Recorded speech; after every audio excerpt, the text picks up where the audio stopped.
Ladies and gentlemen, welcome. A little bit of late night Hearthstone. Do let me know if the volume levels are off. I will be able to adjust them. You can let me know in the chat.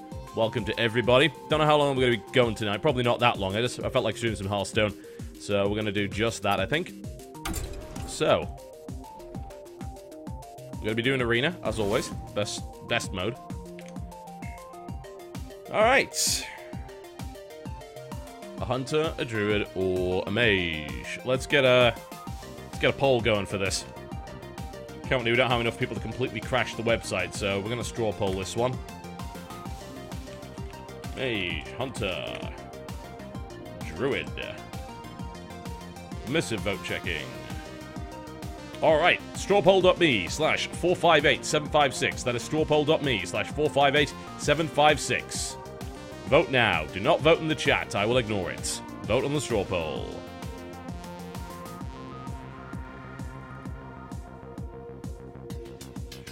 Let's have a look at some results. Alright.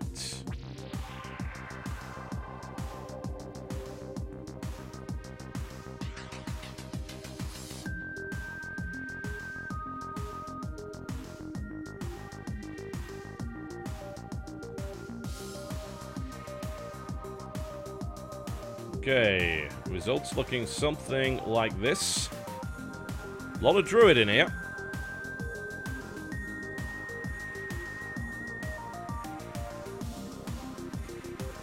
It's something like Druid.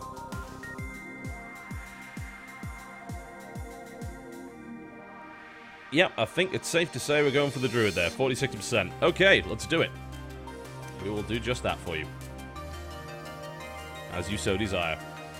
I said, let me know in the chat if any of the volume levels are incorrect, and I can adjust them for you. I must protect no one. Alright, drafting a Druid. Oh, that's a great choice. It's actually not. Ancient Watcher, Abomination, and Bite. Alright. Ancient Watcher is not the worst thing ever for a Druid deck, because you can play it in combination with something like a Mark of the Wild. You can, of course, also silence an Ancient Watcher. So it's not the worst thing ever. You combine that with a Mark of the Wild because it becomes a 6/7 taunt that costs you 4 mana total. The problem is, with an Arena deck, you have no idea whether or not you can actually get a Mark of the Wild. So we might want to skip out on that. Abomination can be pretty solid, depends. If you're playing a bit of a weenie deck, Abomination is very risky because you can blow up your own stuff as much as you can blow up the enemy. It can be very easily exploited. Bite is generally pretty solid, as far as I'm concerned. Got a couple of people claiming the music might be too loud. Can I get verification on that one or the other? It's at my usual level, so it shouldn't be. But do let me know if that's the case. Bite is probably the choice here, yeah? It's a 4 attack. You can buff it up to 5 and 5 armor. It's a pretty damn good ability, so we're going to grab that. Starfire, Bluegill Warrior, and Ironforge Rifleman. So, usually I would rate the Bluegill Warrior over the Ironforge Rifleman. It's a 2-1 charge, which in my opinion is pretty good. But we do have some very powerful removal and card draw here in the form of a Starfire. So, I think we will grab that. Would you like voice to be a little higher? I can push it higher. There we go, but I'm just worried about it clipping. So, yeah. Let me know if you get any nasty clipping and I can adjust it accordingly. Let's grab the Starfire out of that one. Alright. Claw, Wrath, and Direwolf Alpha. Tend to like Wrath over Claw, mostly because you can deal 3 damage without taking any hits yourself, or you can do a 1 damage in a card draw for 2 cost. It's good flexibility in my opinion. It's a pretty good spell. Direwolf Alpha is also good. Claw, kind of the lesser version of Bite. Very, very good value, don't get me wrong, but I feel you can get better value and flexibility out of Wrath, so we're going to take that. Alright, and my frame isn't dropping any... let's see... Yeah, I have 0 frame drops on this end, so any lag you're getting is on Twitch or your end. So there's no frame drops here whatsoever. Claw, Stone Tusk Boar, and Thrallmere Farseer. Alright, well... Stone Tusk Boar is not a great card. It's a 1-1 charge. It can be killed very, very easily. It doesn't do a lot of damage. It's not that great. I would certainly take, say, a 2-1 Worgen Infiltrator with Stealth over that. Thrallmere Farseer is not a bad card, especially if you can buff it, which you very much can as a Druid deck. You've got both Mark of Nature and Mark of the Wild. I think that's pretty good. And Claw's not too bad either, as we mentioned earlier. We're going to grab that Farseer. Silverhand Knight, Booty Bay Bodyguard, and Ironforge Rifleman. Now, I generally avoid stuff like Booty Bay Bodyguards and Druid decks because you can get better taunt, yeah? Honestly, compare a Booty Bay Bodyguard to something like a Druid of the Claw. I feel the Druid of the Claw is better because you've got the flexibility there.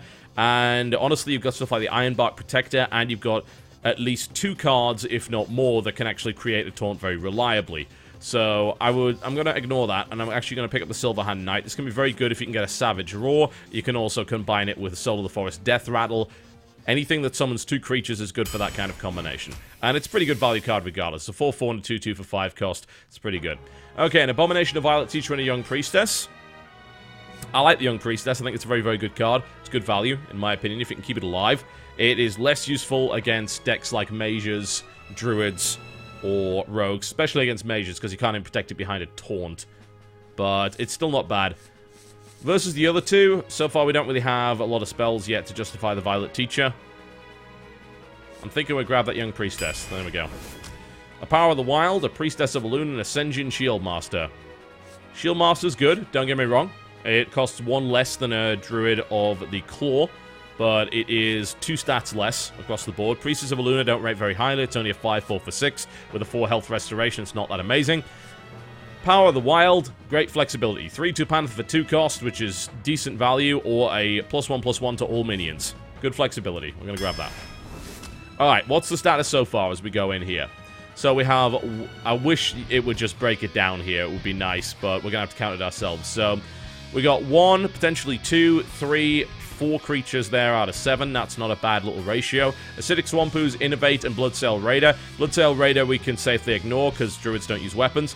What I'm concerned about is Innovate versus Acidic Swampoo's. You can make some really silly plays with Innovate, but Acidic Swampoo's is a really solid arena card. It's top tier. It's very, very good. We're going to take that. There we go. Okay. Ironfur Grizzly, Lord of the Arena, and a Stone Tusk Boar. So we can scrap that one, not so great. We talked about Taunt before, that's the problem. Neither of these are that great. Like, a Lord of the Arena is, in my opinion, just not as great as something like, say, a Druid of the Claw, which is a 4/6 for 5 cost instead of a 6/5. Not really all that keen on that one. Ironfur Grizzly is a decent cost, at least. You know, it's a 3/3 with Taunt. It's not bad. You can get it out fairly early on, so I'm going to take that. Knife Juggler, Azure Drake, Ancient Watcher once again. So Azure Drake is pretty good for Druids. You do have stuff like Wrath, Starfire. These will all benefit from that. Moonfire as well. Knife Juggler is an exceptional value card. And I think in this case we'll grab it. Alright. Mark of Nature, Starfire, Young Dragonhawk. We'll probably discard the Young Dragonhawk. It's not a great bet for this deck. Starfire's not bad. Mark of Nature, great flexibility. +4 attack or +4 health and taunt. I like it a lot. So we're going to get that. We could also grab a second Mark of Nature. Raging Worgen, though, is kind of a top-tier creature to pick in arenas, in my opinion. It's a very, very strong creature. So I think we will grab one of those. Especially good when you can combo it with the Mark of Nature. Makes it very powerful. Soul of the Forest. This is what we were talking about earlier. It is putting it up against the Boulder Fist Ogre, which is a good 6/7. I do like that. I think it's pretty good value. Moonfire, iffy. It's 1 damage. You can buff it a little bit, but it's still just 1 damage. And then Soul of the Forest. Summon 2/2 Death Rattle. Can be really good if you've got a lot of creatures on the field. We're going to grab that. Alright, Wrath Novice Engineer and a Dark Iron Dwarf. This is pretty tough cost. Tough choice. I mean, Wrath is pretty good, obviously. Dark Iron Dwarf is a great creature. And then Novice Engineer is a little bit of card draw. I feel we could grab something better for card draw than Novice Engineer, though. So that leaves us with these 2. We don't really have too much in the way of 4 creatures. In fact, we don't. So let's grab a Dark Iron Dwarf. Alright, Ironbark Protector versus these 2 is kind of a foregone conclusion. Ironguard Protector is great, really powerful. Alright, Youthful Brewmaster, Corehound, and a Healing Touch. I generally don't take the Corehound because I feel it's too easy to kill. Could be very damaging if you can actually hit with it, but that's questionable, I've got to say.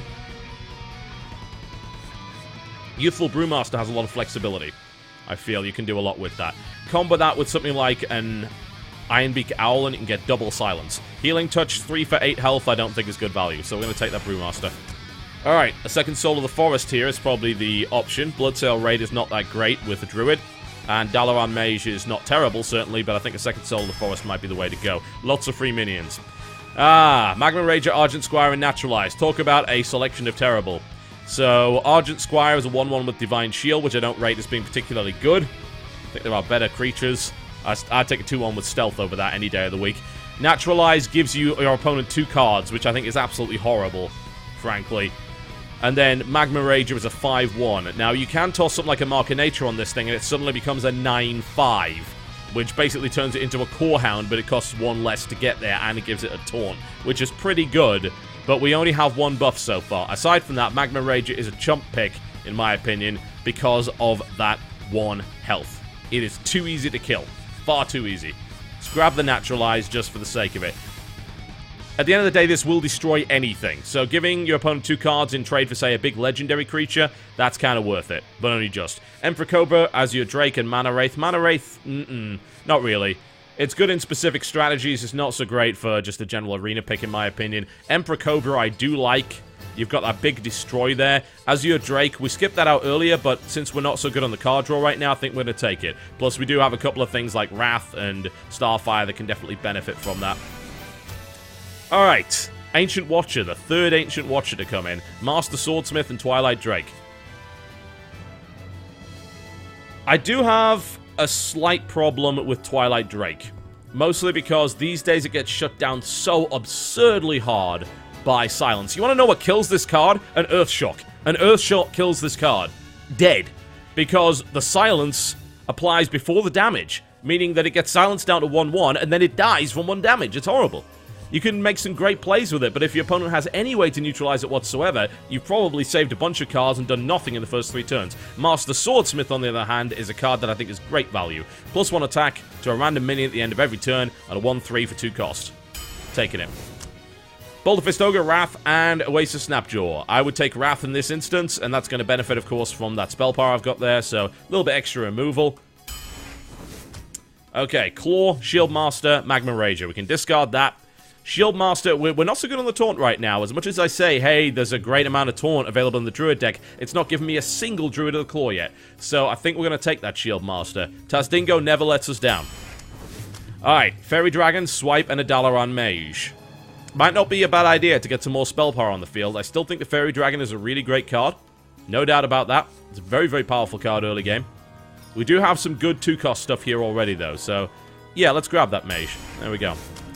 Dark Iron Dwarf, Spellbreaker, Stormwind Champion. We are currently lacking in silence in a big way, so as much as I like both of these cards, we're going to take that Spellbreaker, because we have no other silence in the deck right now, which is not good news. Alright, Ironbark Protector, another Mark of Nature. Will I be able to play 2 Ironbark Protectors in a game? Possibly. Possibly. Mark of Nature might not be a bad idea, though. It's powerful, it gives me more taunt, and I'm currently lacking in that. Gives a bit more flexibility. Let's grab a second Ironbark Protector, and we can make that just our big hitter there. Okay, Nightblade, Bloodfen, Raptor, Direwolf Alpha. In this situation, I would say Direwolf Alpha almost 100% of the time. Nightblade is, the battle cry is deal damage to a hero, and it's 4-4 for 5. I don't like that. It's not great. Bloodfen Raptor is 3-2 without any card text, which is beaten by both the Acidic Swampoos and the Knife Juggler, which are just... and the Youthful Brewmaster. I mean, they're just all better than this. This is good in a beast deck with a Hunter. It's not really good here. So we're going to grab that Direwolf Alpha. Alright, a Demolisher, Ravenholt Assassin, and a Master Swordsmith. What have we got on the heavy hitting side of things? Not that many. Usually I would say, hey, let's take a second Master Swordsmith, but Ravenholt Assassin is not bad. It's 7-5 stealth. It's solid. It hurts a lot. And we don't really have that endgame punching power right now outside of these taunt creatures. Putting a Ravenholt Assassin behind an Ironbark Protector is just wonderful. We've got a lot of mid-game around the 3s and 2s there. Usually I pick a Demolisher because I think it's great value, or maybe even a Master Swordsmith, but we're going to take that Assassin. Want that endgame punch. Okay, Ironforge Rifle, Mark of the Wild, and a Swipe. I think the right call here is a Swipe. Bit of clear. We don't have a massive amount of removal in this deck yet. We've got a couple of spells, but we could definitely use more. Let's get a Swipe. Acolyte of Pain for the card draw. Cool. Yeah, that's going to be almost a sure pick. I do like the Crusader. I think it's a great card, but we do need that draw. We don't have enough of it yet, in my opinion. Alright, that leaves us with our last card, which is going to be either Crazed Alchemist, a Secret Keeper, or a Sunwalker. Secret Keeper, not really much good in any deck that doesn't have secrets, as you might imagine. Crazed Alchemist, situationally useful. Sunwalker, legit 100% of the time, as far as I'm concerned. So, we're going to grab that. There we go. Cool. Awesome. That leaves us with, in my opinion, a decently strong deck. Let's look at our creatures. What do we got? So, Mark of the Wild is potentially... the Power of the Wild is potentially 1, right? It could be a buff or it could be a panther. So, we got 1, 2, 3, 4, 5, 6, 7, 8, 9, 10, 11, 12... You got the 2 Souls of the Forest there. 13, 14, 15, 16, 17, 18, 19, 21 creatures. That's a lot. We only have 9 non-creature cards in this deck. That's a lot of power on the board. A lot of it. Let's hope that it's enough. Here we go.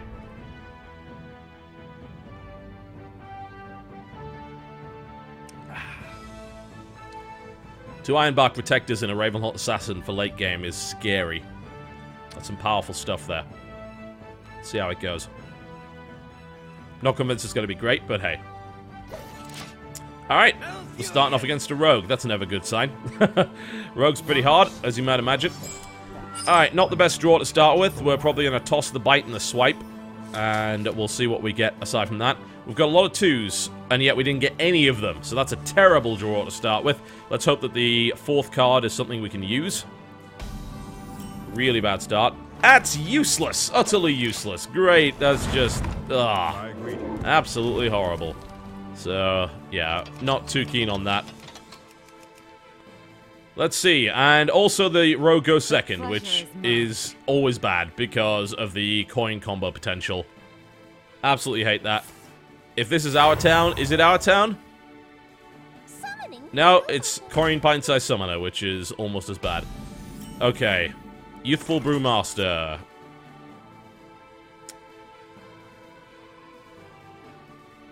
Let's see. So, if I play Youthful Brewmaster, what can happen next turn is she can summon a 4-cost minion. There's no way of me removing this summoner before that happens, though, so we're going to play the Brewmaster out early. I need the punch. We have no turn 3 removal either, so this is really bad start. Got pretty unlucky with the flop there. Okay, let's see. What 4-cost creature is she going to break out, assuming she can?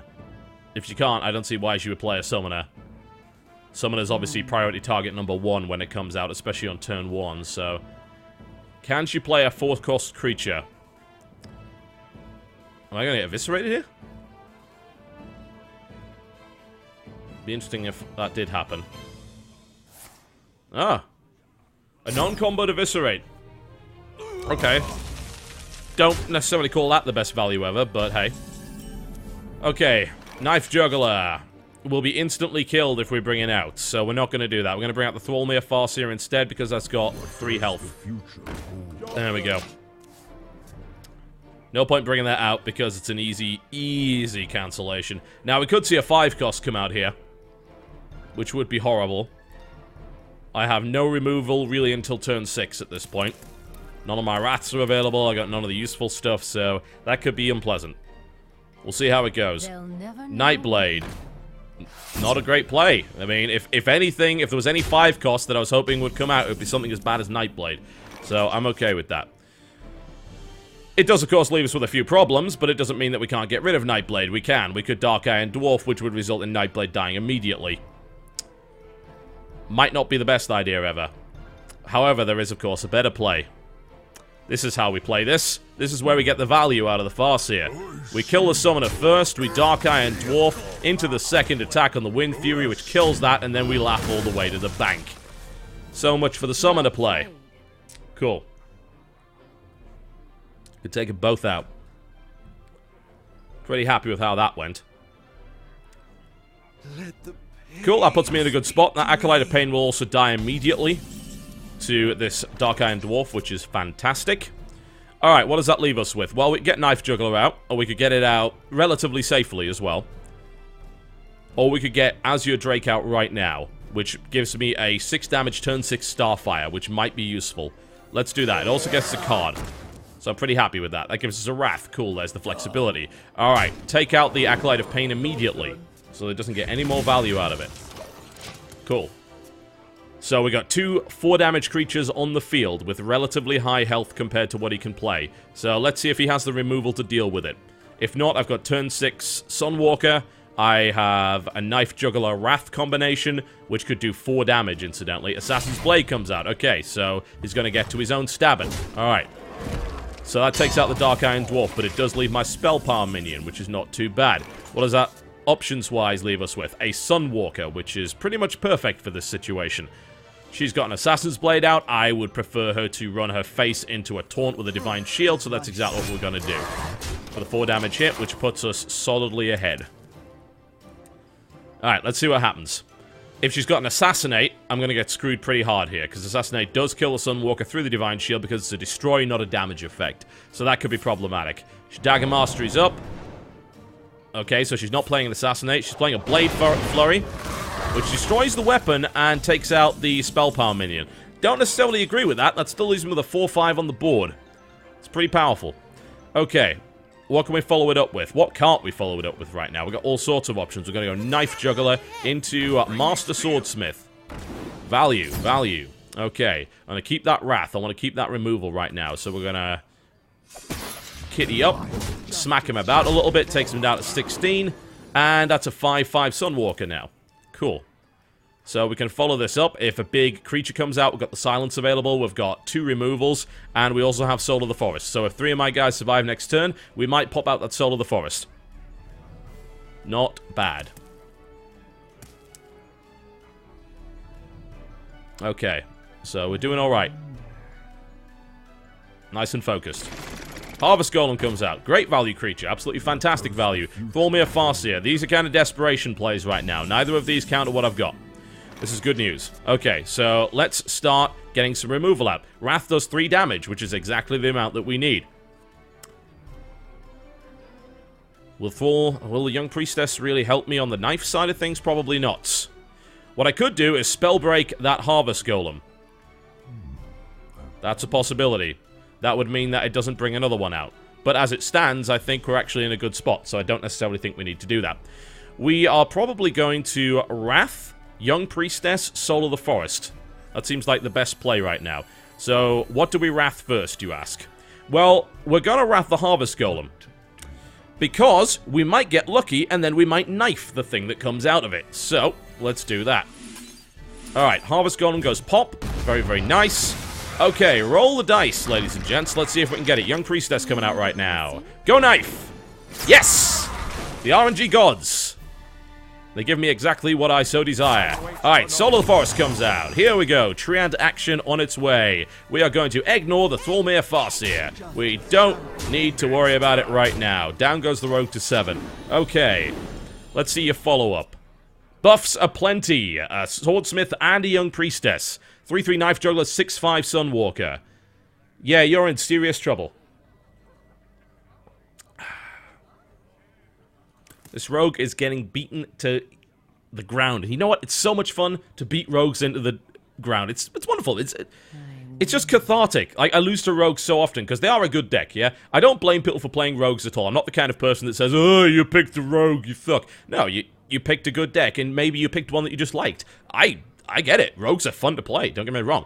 But right now, even the Hearthstone devs have acknowledged they're pretty strong right now. Alright, out comes the Dagger Mastery, out comes the Sunwalker. You are dead, son. I am afraid, because I have... Yeah, pretty